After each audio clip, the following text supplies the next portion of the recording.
Howdy and welcome to Crime Watch.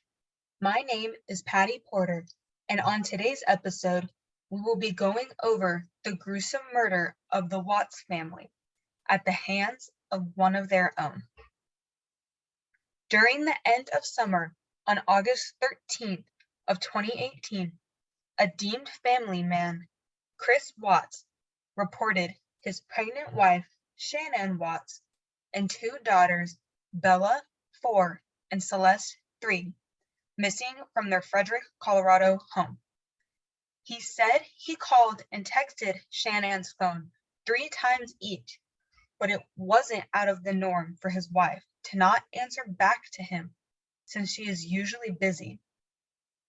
He only became concerned when she wasn't answering other people who were trying to contact her. The next day, August 14th, Chris Watts would appear on the TV screens of his small town, begging his wife and children to come home. He didn't care who had them or where they went. He just wanted them back. This clip and audio are from that interview.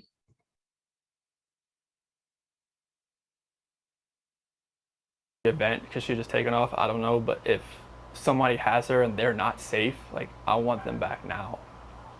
Like, that's what's in my head. Like, if they're safe right now, they're gonna come back, but if they're not safe right now, that's the not knowing part. Like, if they're not safe, last night I had every light in the house on. I was hoping that I would just ran over by the kids running in the door and just like barrel rushing me, but it didn't happen, and it was just a traumatic night trying to be here. I'm gonna ask some kind of tough questions about your relationship with your kids. Yeah, my kids are my life. I mean, those smiles light up my life.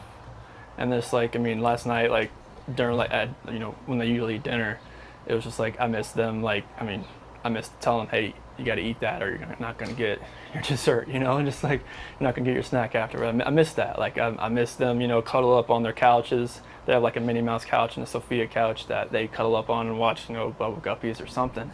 And it was just like, it was tearing me apart last night, and I needed that. I needed that last night, and for nobody to be here last night and to go into their rooms and know that I wasn't going to turn the rain machines on, and I know that I wasn't going to turn their monitor on, and know I wasn't going to kiss them to bed tonight. It was that's why last night was just horrible. I couldn't do it. I want everybody to just come home. Like, wherever they're at, come home. That's what I want.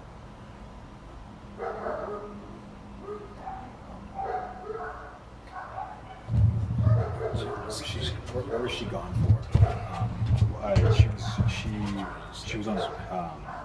She came back Sunday. You said at 2 at night. Yeah, because her flight got delayed from Arizona because of like other storms around the nation.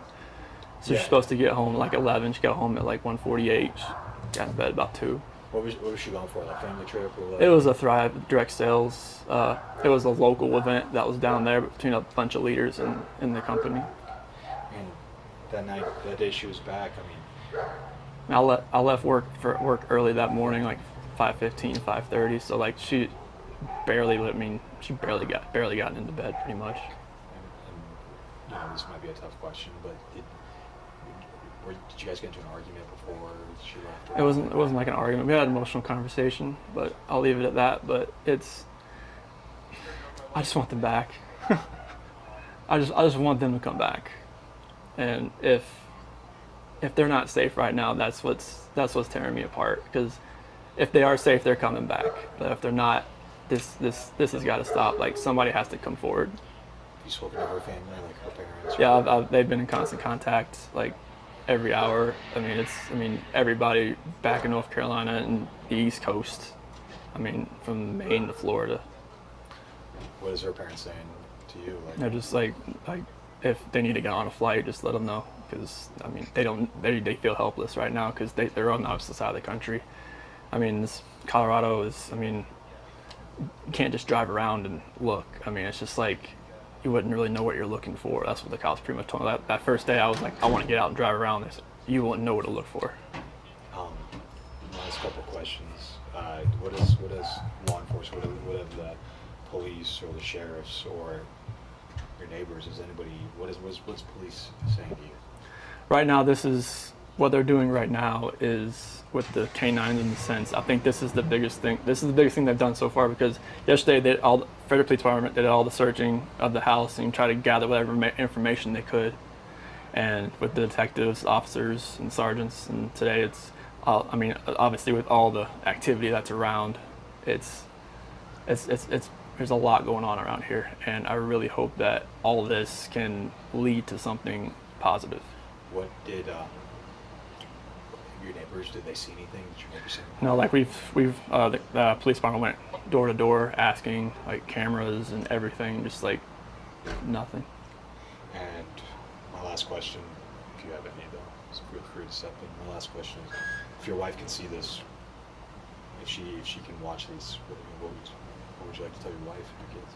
Shanann, Bella, Celeste, if you're out there, just come back. Like, if somebody has her, just please bring her back.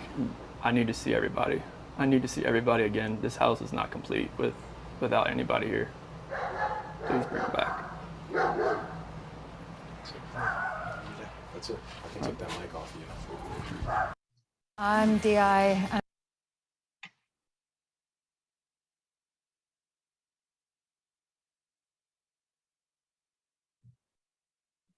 It's crazy how a man who is missing his wife and children can be so calm and collected and claiming he doesn't know where they are during an interview asking for them back. Well, to no surprise, the following day, August 15th, 2018, Chris Watts was arrested for the murder of his pregnant wife and 2 daughters.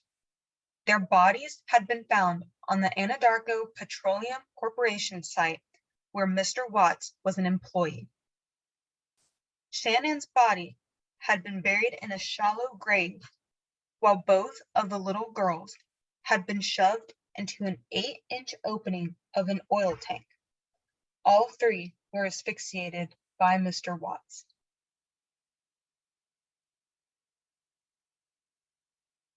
The morning of the murder, Chris Watts had come back from partaking in an affair with a co-worker and told his wife that he wanted a divorce. Mr. Watts then told police that after telling his wife this news, he later looked at the children's baby monitor and witnessed Shanann strangling Celeste, further claiming that their older daughter Bella had looked blue and was laying on her bed, not moving. Chris Watts then said he strangled his pregnant wife for what she had done. At that point in time, he was claiming that he did not murder his children. He was, however, admitting to burying his wife and putting his children's bodies in oil tanks to dispose of them. He later came clean and confessed to murdering all 3 and getting rid of their bodies. He stated that Bella fought back for her life as he was strangling her, recounting the moments of the murder. Mr. Watts was charged with 9 criminal counts and was given 5 life sentences after he pled guilty to all charges. He pled guilty because he had struck a deal with the prosecutors that if he did, they would take the death penalty off the table. He is now serving 5 consecutive life sentences without the chance of parole.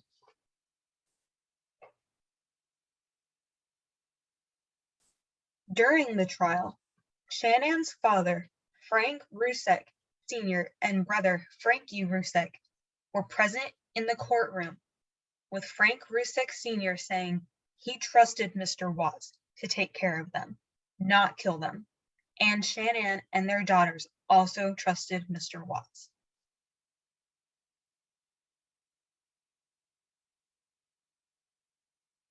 You may be wondering, has there been any update on the case? Yes. While serving his first life sentence in February of 2019, Chris Watts was interviewed once again about what he had done to his family. It was then that he claimed that when they got to the oil site, his daughters were still alive. Mr. Watts said that after he told his wife about wanting to split, a fight ensued, and Shanann Watts claimed that if they split, then Mr. Watts would never see his children again. This caused Chris to go into a rage and strangle his wife. It was while he was pulling her body through the house that their oldest daughter Bella saw what was happening. Mr. Watts then took both his daughters into his truck with their mother's dead body and went the 45-minute drive it takes to get to the Petroleum Corporation site.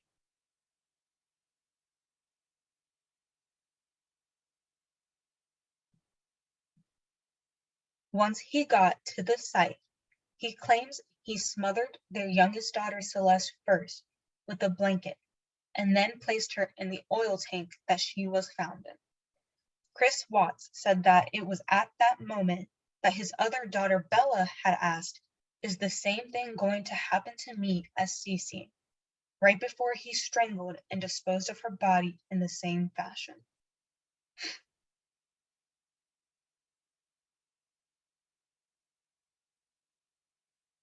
Why and how could a father do such a thing to his own family? Well, this can be related to general strain theory found in Kirsty Boyette's Anatomy and Strain Theories presentation. General strain theory is when emotion is added to the normal strain theory. This can result in criminal and deviant acts as an adaptation to stress.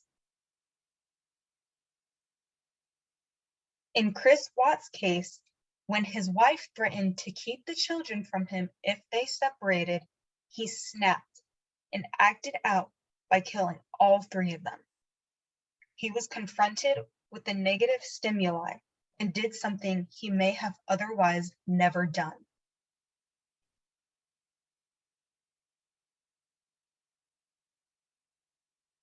Now, was there another deviance-producing strain that could be applied to this? I think it can be argued that there was a removal of a positive stimuli as well. Since Mr. Watts was having an affair and wanted a divorce, it can be argued that he was no longer happy with his home situation. That, mixed with Shanann's threats, caused him to potentially see no way out of his current situation and resulted in the murdering of his wife and children. He probably assumed he would be in the clear until his children saw him with their dead mother, but by then, Chris was probably mentally unstable after what he had done and thought he needed to get rid of all witnesses, including his two young daughters, resulting in the death of his entire family.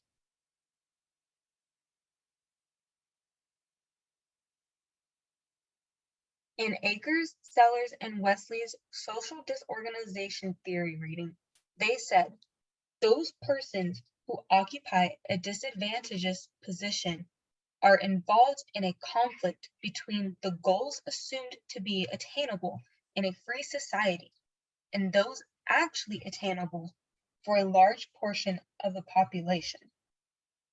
A lot of the time, when someone in a marriage is having an affair, the other spouse will either want to work things out or agree to having a divorce. That wasn't the case for Chris Watts. He probably assumed that when he told his wife Shanann of the affair that morning, that she would no longer want to be with him. He did not expect her to threaten him with keeping the children away if they were to go through a divorce. That threat put him in that disadvantageous position that Akers, Sellers, and Wesley were talking about, and through Chris Watts' eyes, he saw his wife as the conflict between him and the goals he wanted. This is how general strain theory and social disorganization theory played a part in this murder. Since 2019, there have not been any updates on the case, as it seems like all parts are known and have been put into place. That's all we have today for the Chris Watts case. Join us next week with the new murder and podcast episode.